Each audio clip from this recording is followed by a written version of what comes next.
पुत्र, तुम्हें जो भी उपाय करना है शीघ्र करना हो, क्योंकि त्रिपुर अब एक सीधी रेखा में शीघ्र आने वाले हैं। माँ, मुझे ज्ञात है कोई अनिष्ट नहीं होने दूंगा मैं, किंतु उसके लिए मुझे मामा जी की सहायता चाहिए होगी।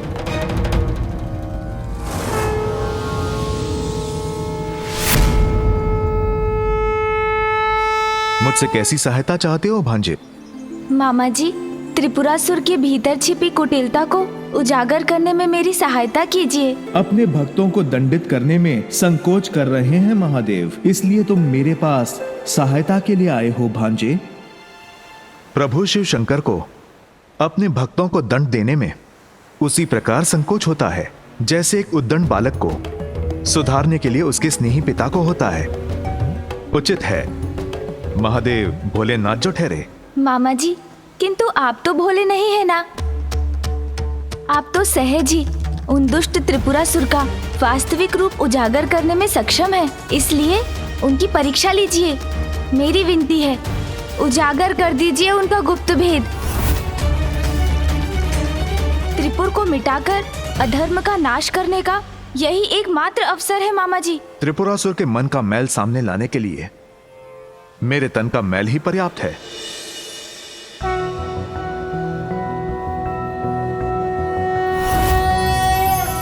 नारायणाय सुरमंडन मंडनाय, नारायणाय सकल स्थिति कारणाय, नारायणाय भवभीति निवारणाय, नारायणाय प्रभवाय नमो नमस्ते।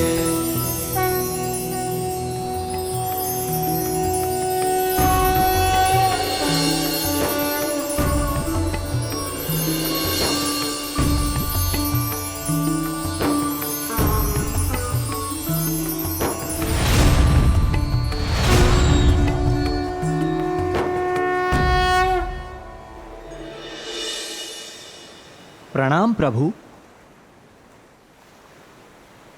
प्रणाम माता। आपके तन के मैल से उत्पन्न हुए इस अरिहन के लिए क्या आदेश है प्रभु?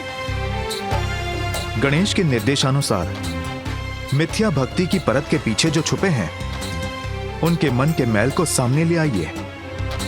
जो आज्ञा प्रभु। अरिहन जी, इसके लिए अधिक समय नहीं है हमारे पास, क्योंकि त्रिपुर समीप आकर एक सीधी रेखा में आ रहे हैं और जब तक वो उस रेखा में रहेंगे उसी अवधि में उनका विनाश किया जा सकता है। अवश्य।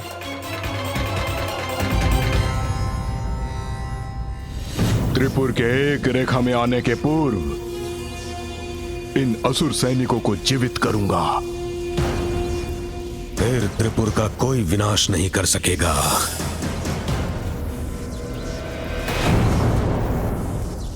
यज्ञ की अग्नि तो मंद पड़ती जा रही है। इस अग्नि को और तीव्र करने की आवश्यकता है। मुझे और आहुति देनी होगी। रुकिए गुरुवर, इसकी कोई आवश्यकता नहीं।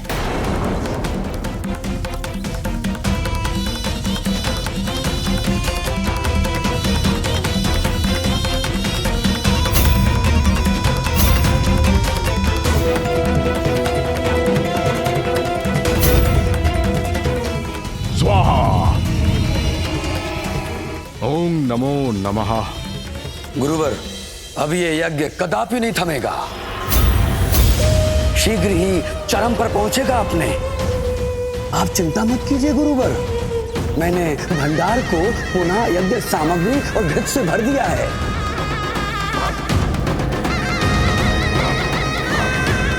अवश्य ही भंडार में स्थित यज्ञ सामग्री को नष्ट भ्रष्ट करने का कार्य महादेव पुत्र के उस मूषक ने किया होगा। मैंने सुरक्षा के प्रबंध और कड़े कर दिए हैं। अब यज्ञ में और विघ्न नहीं आएगा। विघ्न आ नहीं सकता, आ चुका है। गणेश बन रहा है विघ्न करता। देवताओं पर असुरों का आधिपत्य स्थापित करने की हमारी गुप्त योजना ज्ञात है उसे। वो विघ्न उत्पन्न करने का प्रयास अवश्य करेगा, किंतु मैं अपने उद्देश्य में अडिग रहूंगा। इस संघर्ष में केवल और केवल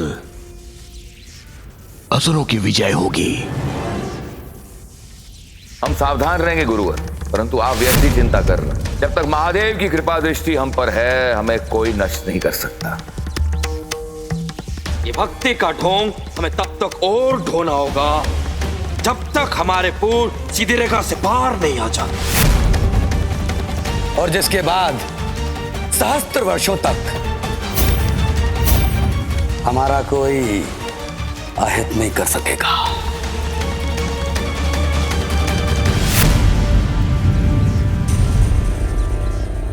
त्रिपुर के एक रेखा में आने में कुछ ही समय शेष है। ये अवसर बीतने से पूर्व पुत्र गजानन को कुछ करना होगा।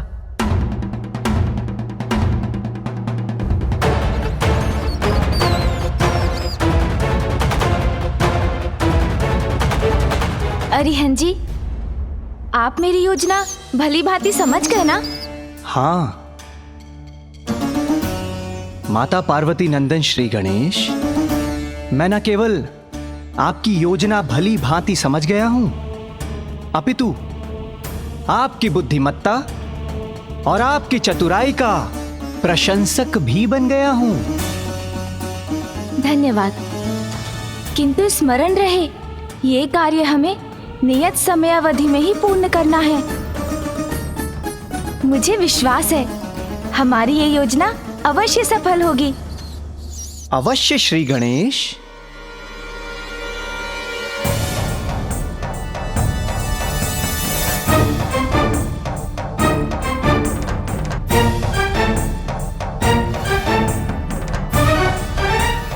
मैं नारायण का अंश अरिहंत त्रिपुर में प्रवेश का इच्छुक हूं। त्रिपुर में प्रवेश का इच्छुक हूं। नारायण का अंश यहाँ क्यों?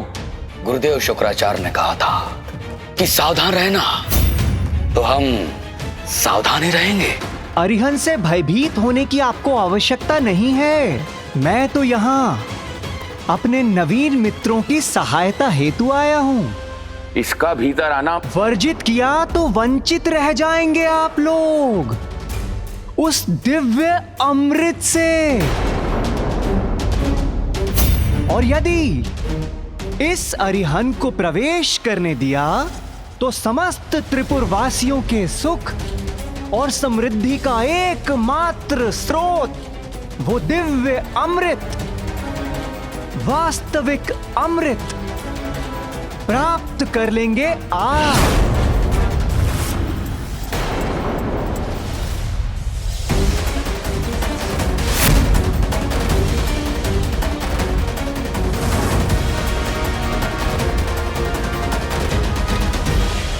किंतु यदि आप तीनों को मुझ पर शंका है और यदि आपको वो दिव्य अमृत नहीं चाहिए तो मैं चला। कहीं छल तो नहीं है?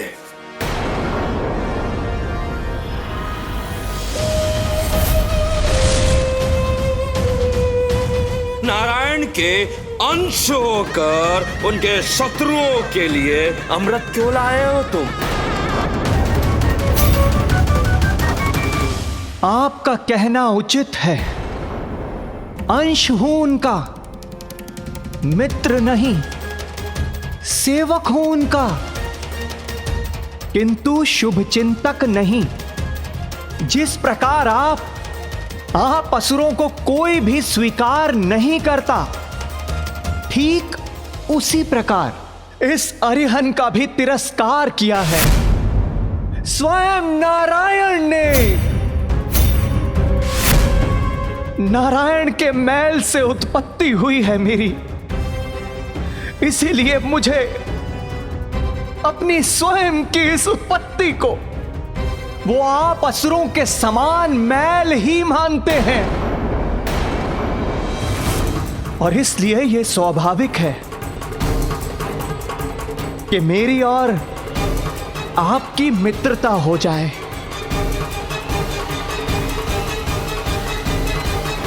और इसी उद्देश्य की पूर्ति हेतु मैं आपके समक्ष मित्रता करने के लिए आया हूं। यदि आपको स्वीकार हो तो कहें, भीतर चलूं?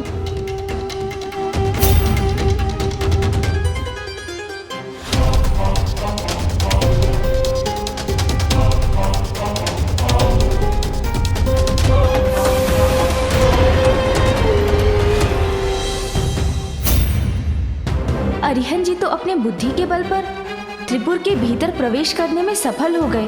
अब प्रतीक्षा है कि वो किस प्रकार उनका ढोंग सामने ला पाते हैं। तुमने हमसे असत्य क्यों कहा कि तुम्हारे पास वास्तविक अमृत है?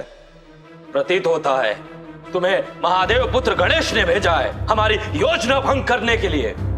और हाँ, त्रिपुर में प्रवेश पाने के लिए छला है तुमने हमें।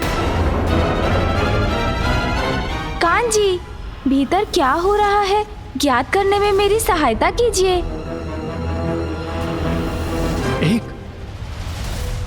एक विषैली छाया का प्रकोप है आपके मन पर, इसीलिए तो आप दुखी हैं, अत्यधिक चिंताग्रस्त हैं, तनाव में हैं आप और इतने भयभीत हैं। किंतु आपके दुखों का नाश करने वाला, आपकी इस विषैली छाया को हटा देने वाला दिव्य अमृत है अरिहंत के पास।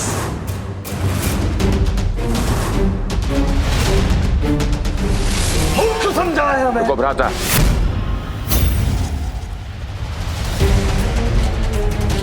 तुम कौन से विष को हटाने की बात कर रहे हो? हम तुम्हें एक और अवसर देते हैं। तुम हमें यह बताओ कि त्रिपुर वासियों के लिए तुम ऐसा कौन सा वास्तविक सुख लाए हो?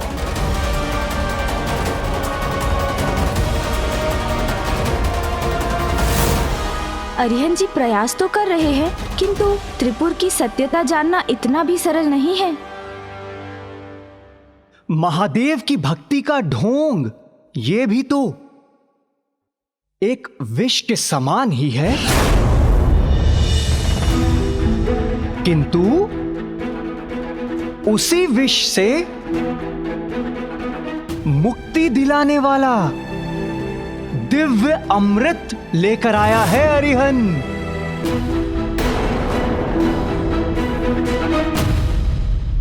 आपकी बुद्धि और आपके हृदय, इन दोनों में केवल और केवल एक ही प्रबल इच्छा व्याप्त है, और वो है भोग, विलास, आनंद उठाने वाली इच्छा।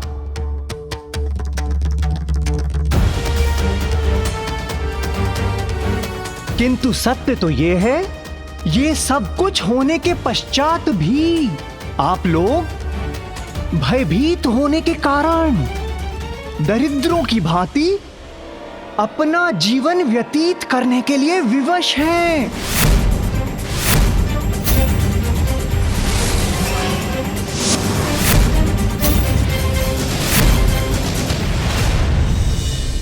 हमें भयभीत पुकारने का दुस्साहस कैसे किया तुमने?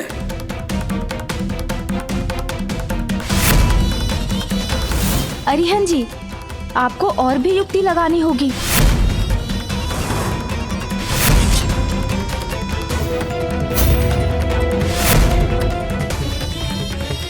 शिव भक्ति का ढोंग करते करते कठिन धर्म का पालन, ऐसे घोर कष्ट उठा रहे हैं आप, और त्रिपुर जैसे संपन्न पुरों के अधिपति होते हुए भी काम, लोभ, मोह, मदिरा, इन सब से दूर क्यों हैं आप? क्योंकि शिव भक्ति से हमें सुरक्षा प्राप्त होती। त्रिपुरासुर, कैसी भ्रांति में जी रहे हैं आप? सर्वशक्तिशाली, सर्वज्ञाता, साक्षात भगवान महादेव को आप तीनों की ये ढोंगी भक्ति भली भांति ज्ञात है।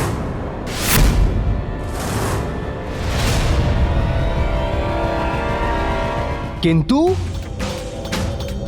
फिर भी आप तीनों सुरक्षित हैं और इसका कारण आपकी ढोंगी भक्ति नहीं है, अपितु आप तीनों की संगठित शक्ति है। इस समय मुझे आभास हो रहा है कि शीघ्र अतिशीघ्र आप तीनों को और भी अधिक शक्ति प्राप्त होने वाली है। हाँ, यहाँ पर एक अमर अपराजित सेना का निर्माण किया जा रहा है जो हमें समस्त संसार का आधिपत्य प्रदान करेगी। तो फिर किस भय के कारण आप लोग महादेव की भक्ति का ढोंग कर अपना जीवन व्यर्थ गंवा रहे हैं? भूल जाइए अपनी इस ढोंगी भक्ति को। इनका समय अब गया।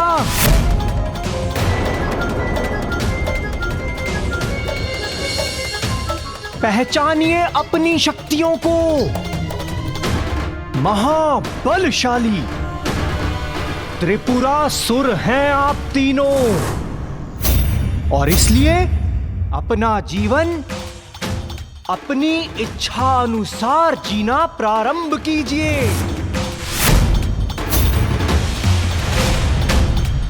ये नारायण अंश सत्य कह रहे हैं, हमें भला किसका भय। चलिए मूषक जी। जब सभी सुख सुविधाएं प्राप्त है हमें, फिर ऐसे दरिद्रों की भांति क्यों जी रहे हैं?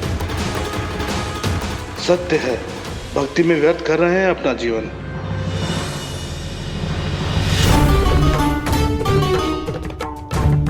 पिताश्री, अब शीघ्र सत्य आपके समक्ष आ जाएगा। जब त्रिपुरासुर द्वारा आपकी झूठी भक्ति समाप्त होगी और सत्य शीघ्र आपके नेत्रों के समक्ष प्रकट होकर आपको विश्वास दिला देगा।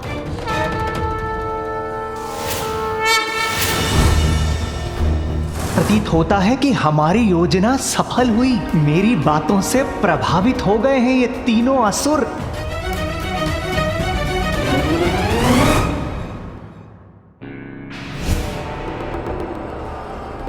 भ्राताओं, गुरुदेव शुक्राचार्य ने हमें सचेत किया था, इसलिए हमें इसकी रमजान में नहीं पड़ना चाहिए।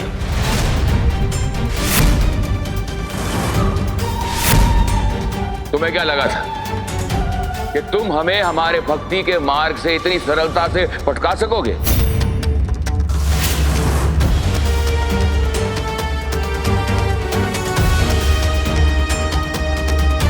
पुत्र, मेरे भक्त किसी भी स्थिति में भक्ति के मार्ग से नहीं डिगेंगे। आपको विश्वास दिलाने के लिए मुझे कुछ और प्रयास करना होगा।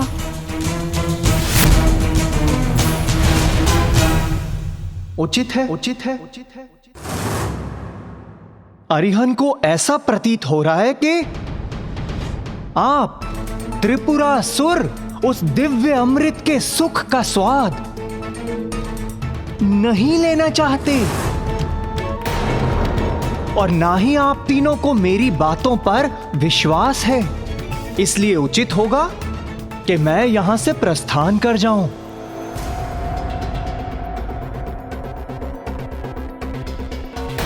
कोई अमृत नहीं है तुम्हारे पास, इसलिए अमृत के नाम पर हमें मूर्ख बनाने का प्रयास कर रहे हो।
देवी, ऐसा प्रतीत हो रहा है कि इन तीनों को आपकी आवश्यकता नहीं है और इसलिए हमें यहां से शीघ्र अतिशीघ्र प्रस्थान कर लेना चाहिए।